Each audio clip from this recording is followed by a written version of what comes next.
Hey guys, YouTuber 100 here. Alright, now here I am with another Land Before Time review. Here I am with the review for The Land Before Time 7, The Stone of Cold Fire.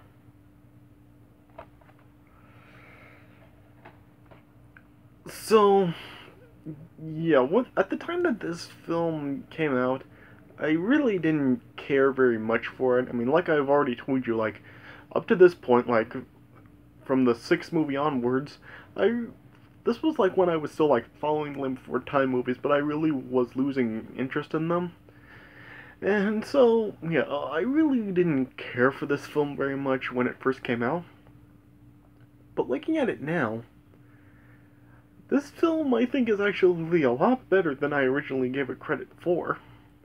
Because this film is actually like pretty creative and thought-provoking with its plot and its premise. I mean, yeah, it is like a really creative setup for this film. And yeah, this film, it is like, yeah, I think it is like pretty enjoyable for what it has in it. Yeah, I mean, yeah, basically like the concept of this movie is basically like during the night Littlefoot ends up like seeing like a like a meteor like flying overhead, and so then he like considers it like a flying rock, and then like there are these like two like Gallimimuses, or like rainbow faces as the dinosaurs refer to them, that just call it a stone of cold fire. And so then, and, yeah, basically like the villains of this movie, who is like Petrie's Uncle Toronto and like his two cronies, these Sierra and Rinkus, are out to find it because Toronto feels that if he was able to find the Stone of Cold Fire, he'll be able to take control over the Great Valley.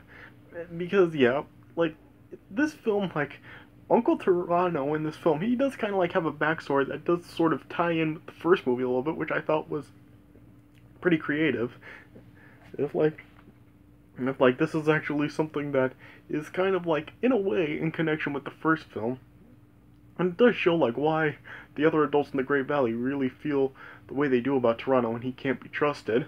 But, yeah, it shows, like, in this film, I don't really think that Toronto really is, like, a true bad guy.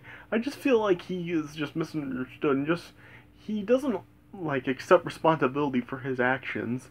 And, yeah, he just, like, really gets misunderstood by a lot of the other residents of the Great Valley because of it.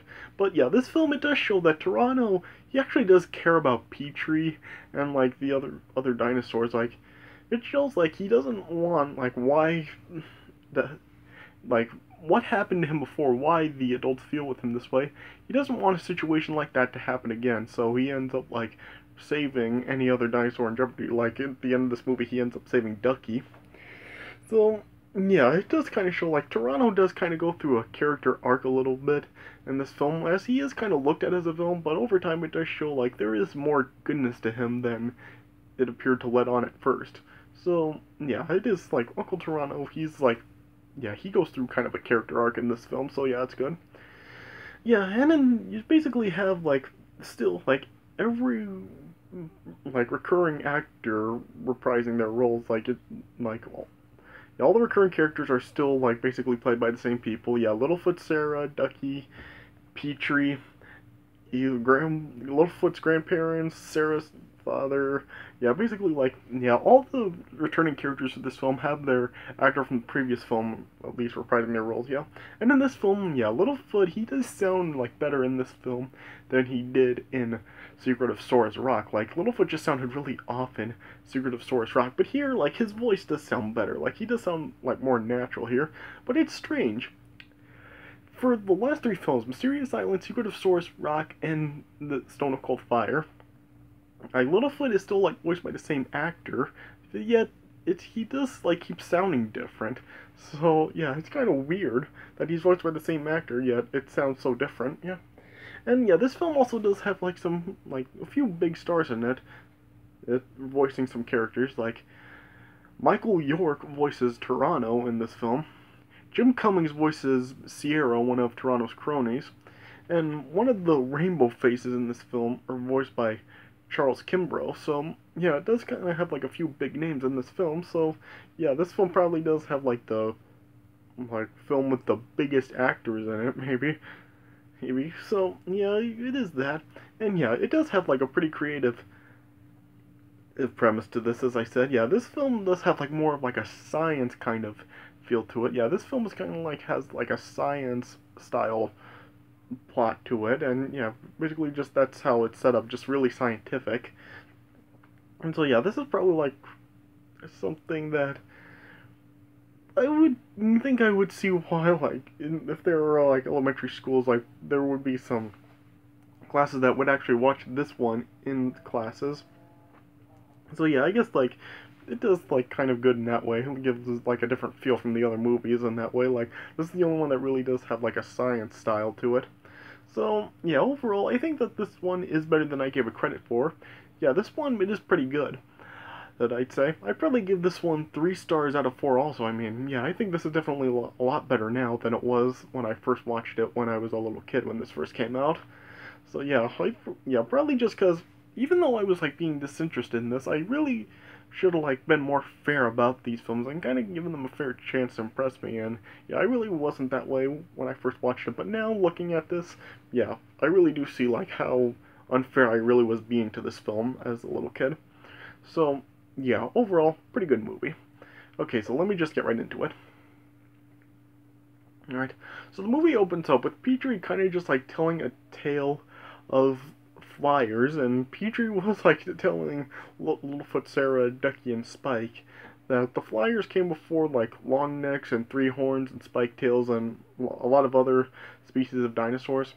But yeah, Sarah just like wasn't believing Petrie's tale, and Petrie was just telling her that that's what his Uncle Toronto had said.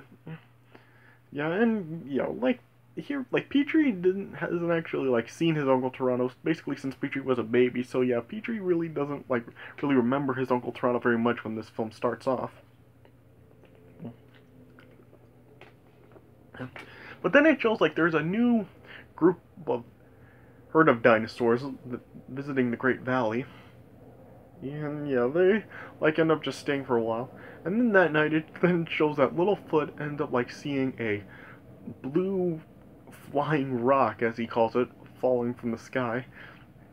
And then Littlefoot notices that it crashes into like a volcano in the Smoking Mountain Range, which is known as the Three Horn Peak. Yeah.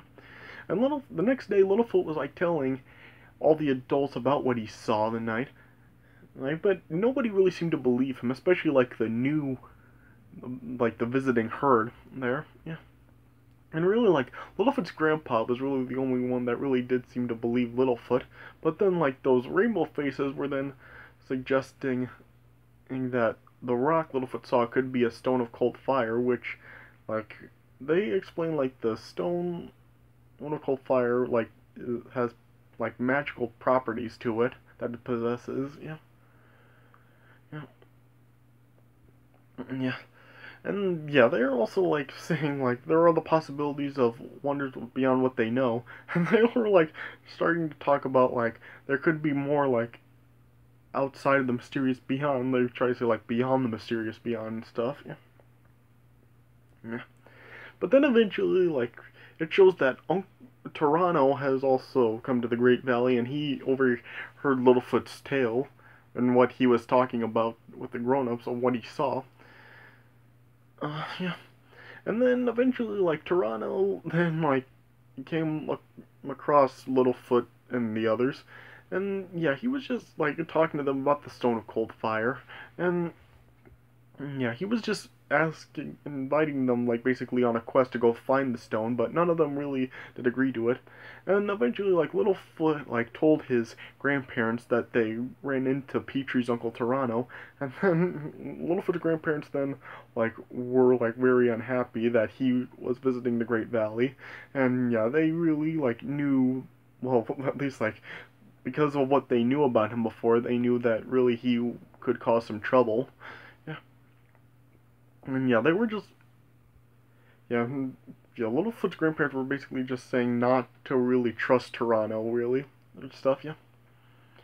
But then, like, later on, like, Toronto was then, like, talking to his two cronies, Sierra and Rinkus, about their plan on to capture the Stone Cold Fire, but Ducky ended up, like, overhearing Toronto talking with them, and before she was able to really tell anybody else about how Toronto's plan, they ended up, like, catching Ducky, and then they ended up, like, abducting her and flying off with her. Right, yeah. And then the next day, like, the adults were then just talking to the kids about Uncle Toronto's backstory, and yeah, they were explaining that back, like, during the first movie, when they were separated from the kids after the earthquake, apparently, like, Toronto was actually, like, leading a pack of dinosaurs during a search for the valley, but then, like, they ended up, like, getting led to a pack of sharp teeth. He's, yeah, and then it was, like, showing that a lot of those dinosaurs that he was leading ended up being killed.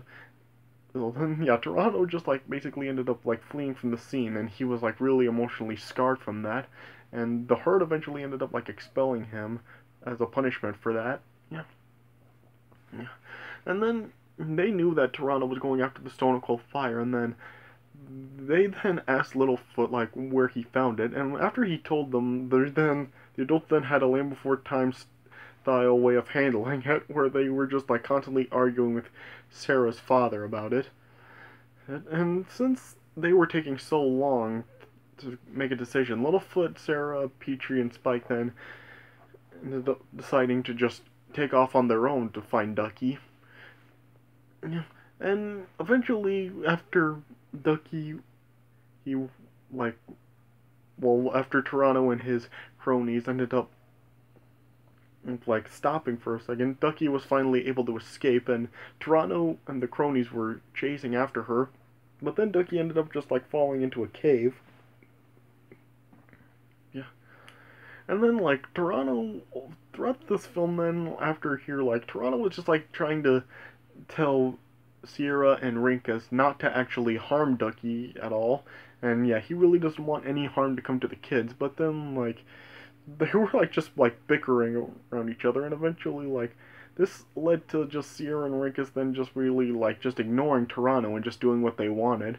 So really, in this film, like, Sierra and Rinkus are more of the villains in this film than Toronto really is, because they really have the evil acts, and Toronto, he's, like, kind of, like, really two-faced, and he is constantly having a change of heart. So yeah, Toronto's really not really the villain of this. He's not really, like a bad guy. He's just, like, really two-faced and misunderstood, and yeah, he really doesn't want any harm to come to the kids and stuff.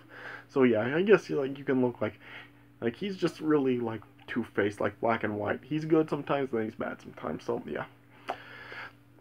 And eventually, Littlefoot, Sarah, Petrie, and Spike find Ducky, and then yeah, Petrie was, like, just trying to apologize to Ducky about his uncle's actions, but Ducky was just telling Petrie that Toronto is just the least wicked of the three of them, and he actually has some potential of doing good. And so then, like, there was, like, a song about it, like, Good at Heart or something. Yeah, I really don't remember what the name of the song was, but yeah, it was just, like, singing about some good in some people and stuff. Yeah. And eventually, he like they find Toronto and the cronies, and then they end up, like, trying to race over to reach the Stone Cold Fire before they do it. And it's then showing, like, the rainbow faces are actually, like, watching over the kids, and then they're just, like, telling them, like, some knowledge of volcanoes. And then, you know, they, like, helped the kids, like, arrive to Three-Horn Peak before the Flyers can do it. But then once they got to the stone, they then just saw that the stone really was just an ordinary meteorite and not a stone of cold fire. Yeah. And then, yeah, after they realized what it really was, Toronto then was just saying that he was, like, he was going to use the power of the stone to create a paradise, and because he really didn't think that the paradise that he wanted was already existing in the form of the Great Valley. Yeah. But then, yeah, Sierra and Rinkus then, like, just, they were refusing to believe that it wasn't in a magical stone, so they ended up, like, betraying Toronto. I don't know, yeah, but then, eventually, Petrie's mother then arrived along with a friend to help save the children. Yeah. Children, and then the volcano then just ended up, like, starting to erupt, and then, like, as it was starting to shake, then Ducky was, like, almost starting to fall off the mountain, but then Toronto ended up saving Ducky from falling because apparently this was reminding him of a flashback he had in the incident that he caused, with the shark teeth eating the pack he was leading. So he didn't want that to happen again, so he ended up saving Ducky. Yeah, and then, yeah, Toronto helped Petrie's mother and the friend fly Littlefoot and the kids to safety. And then, back in the Great Valley, then the adults then decided to reduce Toronto's punishment since he did help save the kids. And so then Toronto ended up, like, being banished to the mysterious beyond for, like, 5 years. And then Toronto, like, accepted his punishment. And then he just went off into the mysterious beyond. And then later that night, like, Littlefoot was talking with the Rainbow Faces again. And he was asking them if that meteorite that he saw really was a stone of cold fire, and they were telling him that it wasn't, but it really doesn't matter what it was, and they were telling Littlefoot that his effort to search for the stone really is what counts. And then they ended up reiterating that there really are, like, a lot of unknown things to be discovered beyond the mysterious beyond. And then it was just like, then as Littlefoot was distracted, it then was like showing that the two Rainbow Faces ended up like disappearing in a pillar of light. So yeah, I guess this is hinting that they're like some form of aliens or something, which is why they had the knowledge that they did and stuff. So I don't know. I guess it's like stuff for us to really make our own conclusions about, and it's really like an unanswered question. So yeah, this is another creative thing about this movie. Like, it does kind of leave questions left unanswered for us to kind of just make the conclusion ourselves. So yeah, not really a lot of kids films do this. So yeah, this is like a really interesting way for this film to end. And then yeah, Littlefoot then was just like explaining to his friends that there are unknowns that really can make life wonderful. And then yeah, that's how the film ended. So yeah, like I said, 3 stars out of 4. I mean, yeah, definitely a lot better than I gave it credit for as a kid. Like, this is like, I really do think this is one of the better Land Before Time movies, especially like of the ones that came after like the first 5 ones that of the series, which, like I've said, I did enjoy those, and after that I really didn't care for the films very much. But yeah, out of like the ones that have been released after 5, this is probably one of the better ones. So yeah, I would definitely like recommend watching this one, especially like if you like science and stuff. So yeah, this is definitely like one of the better later sequels, I guess. Alright, so yeah. Pretty good movie and a really creative premise. Alright, so yeah. So that does it for my review of Land Before Time 7, The Stone of Cold Fire. I hope you guys enjoyed this review. So yeah, thanks for watching, and I'll see you guys later.